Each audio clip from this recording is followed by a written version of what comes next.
Bakit nga ba ang tao ay namamatay? Ito ngayon ang ating sasagutin sa pamamagitan ng Biblia.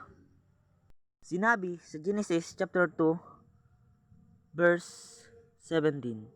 Ito ang sinabi ng Diyos sa tao.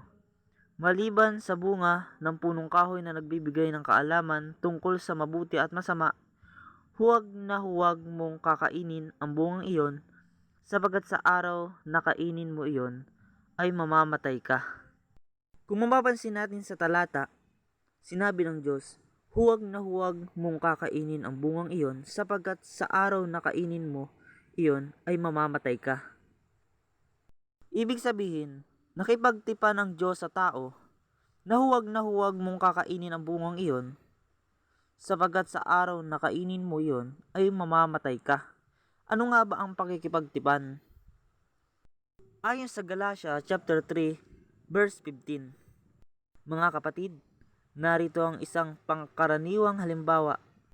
Kapag nalagdaan na ang isang kasunduan, hindi na ito mapapawalang saysay ni madaragdagan.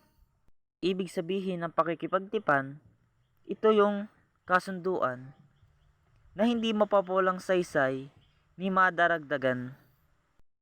Ayon sa Roma chapter 6 verse 23, sapagkat kamatayan ang kabayaran ng kasalanan, ngunit ang walang bayad na kaloob ng Diyos ay buhay na walang hanggan sa pamamagitan ni Kristo Jesus na ating Panginoon.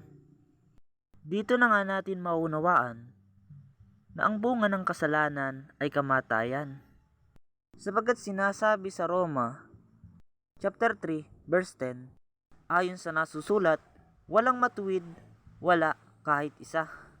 Kaya nga, lahat ng tao ay mamamatay, sapagkat walang matuwid, wala kahit isa. Balit nakikita natin ang pag-ibig ng Diyos sa atin. Ang laki ng pag-ibig ng Diyos sa tao. Nasabi, ngunit ang walang bayad na kaloob ng Diyos ay buhay na walang hanggan sa pamamagitan ni Kristo Jesus na ating Panginoon. Sa pamamagitan ng ating Panginoong Kristo ay magkakamit tayo ng buhay na walang hanggan.